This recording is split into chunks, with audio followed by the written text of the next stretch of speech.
Le mystère reste entier. Si Sapiens perd la bataille du physique, peut-être sa puissance réside-t-elle dans son intelligence et sa technologie. Meilleur chasseur, Sapiens aurait-il pu affamer Néandertal grâce à des techniques de chasse plus efficaces?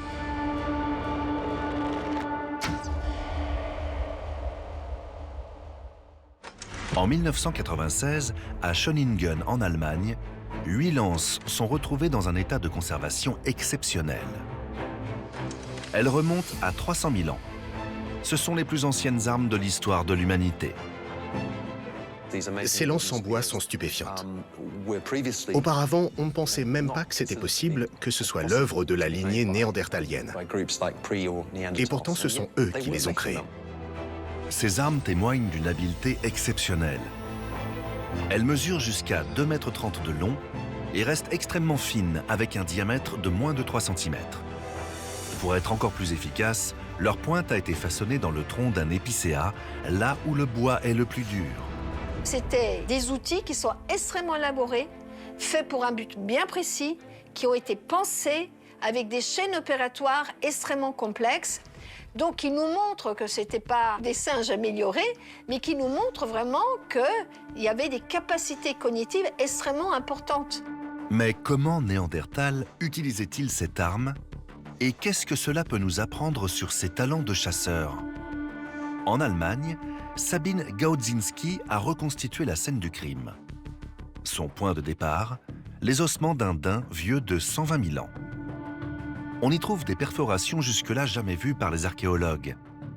Elles ressemblent aux traces laissées par une lance comme celle trouvée à Schöningen.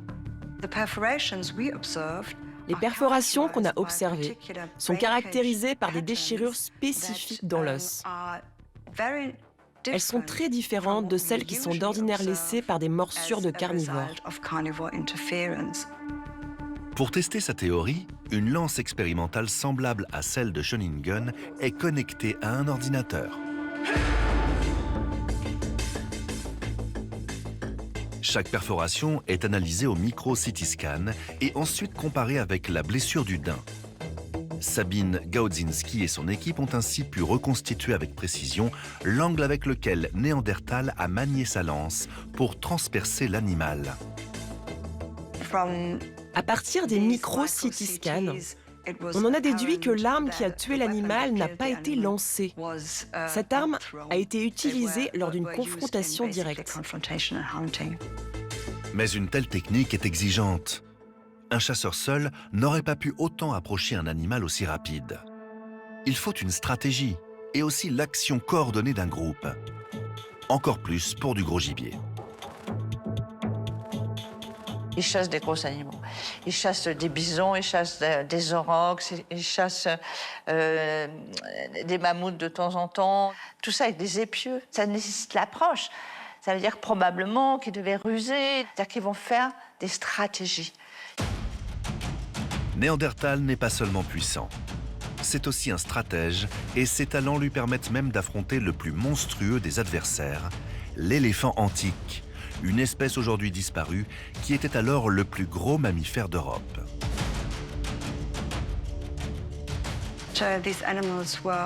Ces animaux étaient 2 fois plus gros que les éléphants que l'on voit aujourd'hui en Afrique. Ils n'avaient pas de prédateurs, à part les humains. Nous avons ici reconstitué à quoi aurait pu ressembler une telle partie de chasse. Une dizaine des meilleurs chasseurs sont mobilisés. À l'arrière, une partie du groupe pourchasse l'éléphant pour le fatiguer et l'affaiblir.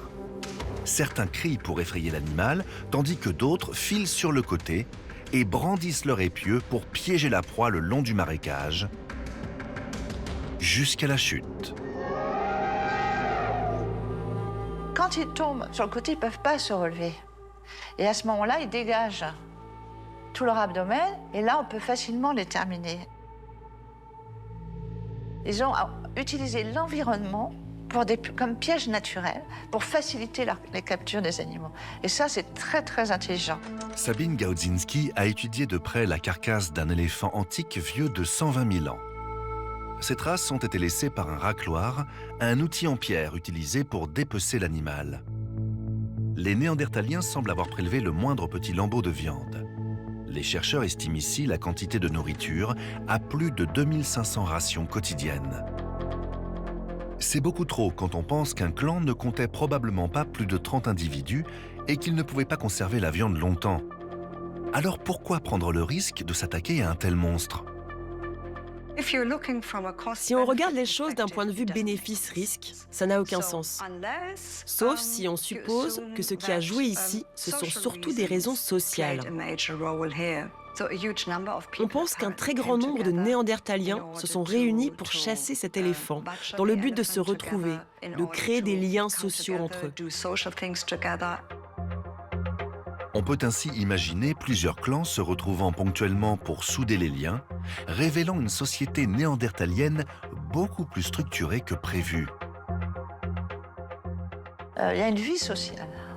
Il y a une vie sociale intra- et intercommunautaire. Ça ouvre justement cette fenêtre sur ces comportements qui ne sont pas des comportements de subsistance.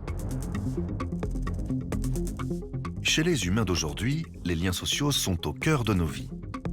L'hypersociabilité est un avantage majeur. Tout seul, un être humain est fragile. C'est lorsqu'il est dans un groupe qu'il devient fort. Pour l'ensemble des espèces humaines, la coopération entre différents groupes semble avoir toujours été décisive pour la survie à long terme. C'est tentant de penser que les gens voyaient les choses de la même façon à l'époque préhistorique. Quand vous êtes un chasseur-cueilleur dans un environnement aussi exigeant, vous avez besoin de l'aide des autres. Et l'appartenance à un groupe est une chose très importante.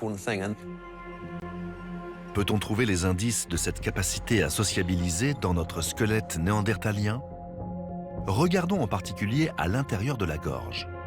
Les archéologues ont prouvé ici l'existence d'un tout petit os similaire à Sapiens qui serait un des secrets du langage articulé. Nous avons la preuve que Néandertal avait un os hyoïde.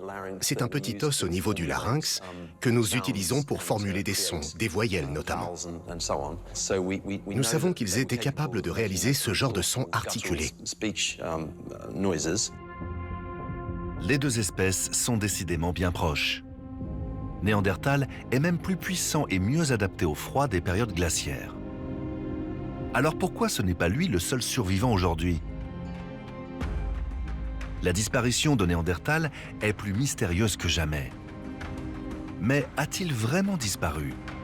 La question semble absurde et pourtant une annonce fracassante va venir tout changer.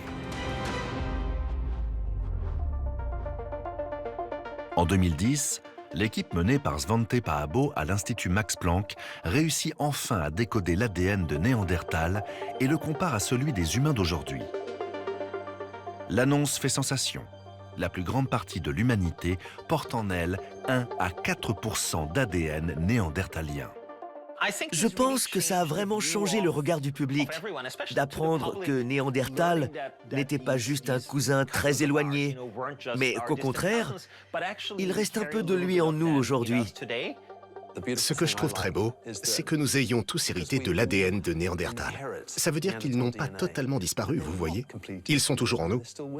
C'est assez beau, vous ne trouvez pas ? Face à ce résultat, une seule explication possible. Sapiens et Néandertal se sont accouplés. Et en dehors d'Afrique, nous sommes presque tous les descendants de ces métissages. C'est un coup de tonnerre dans le monde scientifique.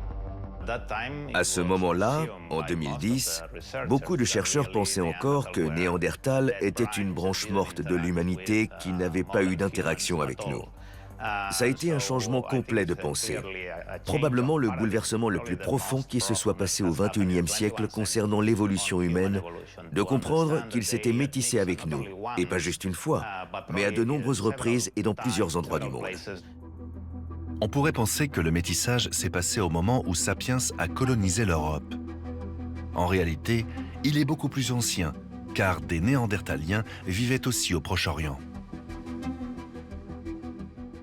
Ce que nous voyons, c'est qu'aujourd'hui, tous les humains du monde entier, à l'exception des natifs d'Afrique, possèdent grosso modo la même quantité d'ADN néandertalien, ce qui nous indique que ces métissages ont lieu peu après la sortie de Sapiens d'Afrique.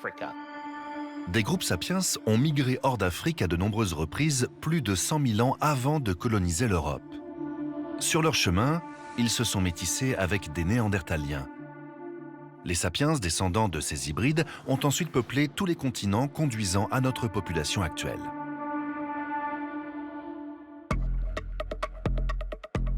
Mais les premiers pionniers sapiens n'ont pas eu cette chance.